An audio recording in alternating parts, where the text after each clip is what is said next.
લોકોને હાલાકી, રસ્તા બ્લોક થઈ જતા નોકરિયાત વર્ગ ટ્રાફિકમાં ફસાયો હતો। એક તરફ બ્રિજનું કામ અને બીજી તરફ એસજી હાઈવે ડસ્ટ ફ્રી પ્રોજેક્ટનું કામ ચાલી રહ્યું છે। ઇસ્કોન બ્રિજથી પ્રહલાદનગર 4 રસ્તા જવાના સર્વિસ રોડ પર ચિક્કાર ટ્રાફિક છે। સવારે ટ્રાફિક જામના દ્રશ્યો સર્જાયા હતા।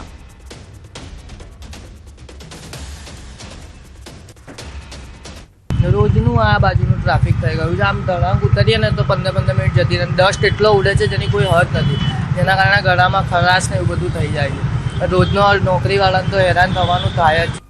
સમસ્યા તો છે જ। અત્યારે પહોંચ્યું છે સ્કૂલમાં, બટ ઠીક છે, ઓપ્શન બી તો નથી ને કોઈ। કેટલા સમયથી ઊભા છો ટ્રાફિકમાં? અત્યારે તો હું તો જસ્ટ હમણાં જ આવી, પણ ઘણા સમયથી ઓલવેઝ હોય જ છે અહીંયા તો।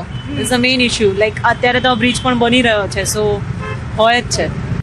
રોજ ઓફિસ જઈએ ત્યારે દરેક વખતે આવો પ્રોબ્લેમ છે। મારે રોજ ઓફિસનો મારો રસ્તો છે બાપુનગર જવા માટેનો, ત્યાં બી લોકો આવી રીતે જ કરે છે। ટીઆરપી વાળા, they are not nothing doing like. મહીસાગરમાં રોગચાળાએ માથું ઊંચક્યું છે। એક જ મહિનામાં નોંધાયા છે 320થી વધુ કમળાના કેસ। વધતા જતા કમળાના કેસને લઈને નગરજનો ચિંતામાં છે। 2 વ્યક્તિનું કમળાથી મોત પણ થયું છે। બાલાસિનોર નગરમાં કમળાના કેસને લઈને નગરજનો ચિંતામાં। પીવાના પાણીની 45 પાઇપલાઇનમાં ગટરનું પાણી ભળી જતા રોગચાળો ફેલાયો છે તેવું મેડિકલ કોલેજની ટીમના રિપોર્ટમાં સામે આવ્યું છે। આરોગ્ય વિભાગ દ્વારા 37 ટીમો બનાવી ડોર ટુ ડોર કરવામાં આવી રહી છે કામગીરી। બાલાસિનોરમાં આવેલી 26 આંગણવાડી કેન્દ્રોને તાત્કાલિક અસરથી બંધ કરાઈ છે। આંગણવાડીના બાળકોને પોષણયુક્ત આહાર ઘરે પહોંચાડવામાં તે પણ સૂચના અપાઈ છે અને શાળાઓમાં નગરપાલિકાના પાણીનો ઉપયોગ ન કરવા માટે શિક્ષણ વિભાગે સૂચના આપી છે। તો એક જ મહિનામાં નોંધાયા છે 320થી વધુ કમળાના કેસ, જેમાંથી 2 લોકોના મોત થઈ ગયા છે કારણ કે પાણીમાં ગટરના પાણી ભળી ગયા છે અને જેના કારણે ગંદકી જે છે પાણી રૂપે લોકોના શરીરમાં જઈ રહી છે અને જેના કારણે જ આ કમળાના રોગ વધ્યા છે। એક મહિનામાં 320થી વધુ કમળાના કેસ। ત્યારે મનપા શું કરી રહી છે તે એક સવાલ છે। કેવી રીતે આ ગટરના પાણી ભળ્યા અને તેને હવે હલ કરવા માટે શું કરવામાં આવશે? અપડેટ મેળવીશું સંવાદદાતા મિતેશ પાસેથી।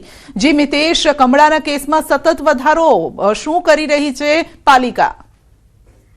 જી બિલકુલથી વાત કરવામાં આવે તો મહીસાગર જિલ્લાના બાલાસિનોર નગરમાં આરોગ્ય વિભાગની ગંભીર બેદરકારી અને નગરપાલિકાની ગંભીર બેદરકારી સામે આવી છે। છેલ્લા 3 મહિનાથી કમળાએ માથું ઉંચક્યું છે, પરંતુ કમળાનો રોગ છે તે ઓછો થવાની જગ્યાએ દિવસે ને દિવસે જે કેસો છે તે વધારો નોંધાઈ રહ્યો છે। અત્યારે હાલ જો વાત કરવામાં આવે તો 324 જેટલા કેસ નગરમાં નોંધાયા છે અને 2ના મોત નીપજ્યા છે। વાત કરવામાં આવે તો અત્યારે હાલ જે આરોગ્ય વિભાગ છે અને પાલિકા તંત્ર છે તે બંને જાગ્યું છે અને જે સ્થળે જઈ અને જે પાણીના સેમ્પલ છે તે લેવામાં આવી રહ્યા છે। તો બીજી તરફ 26 જેટલી આંગણવાડીઓ છે કે જેઓ બાળકો અભ્યાસ કરી રહ્યા છે તે આંગણવાડીઓને બંધ કરાવી હાલ જે ખોરાક આપવાનો હોય છે તે ઘરે ઘરે સુધી આપવાની જે વાત છે તે અમને કરી છે। પરંતુ વાત કરવામાં આવે તો સતત જે આંકડો છે તે વધી રહ્યો છે, ત્યારે ગંભીર બેદરકારીઓ કહી શકાય આરોગ્ય વિભાગની કે જે આંકડો ઘટવાની જગ્યાએ વધી રહ્યો છે, ત્યારે આરોગ્ય વિભાગ અહીંયા નિષ્ફળ નીવડ્યો હોય તેવું લાગી રહ્યું છે। જી આપનો આભાર।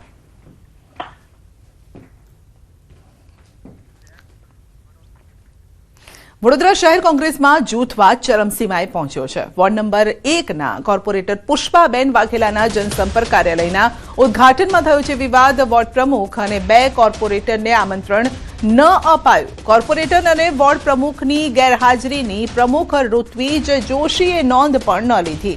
વોર્ડ પ્રમુખ સમીર શેખે આપ્યું રાજીનામું। જનસંપર્ક કાર્યાલયના ઉદ્ઘાટન બાદ રાજીનામાથી રાજકીય ચર્ચા પણ જાગી છે।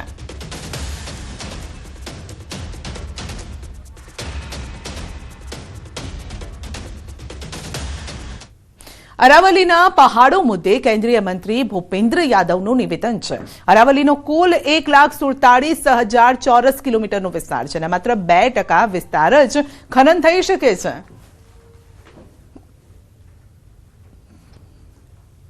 टोटल अरावली का एरिया 1,47,000 स्क्वायर किलोमीटर है।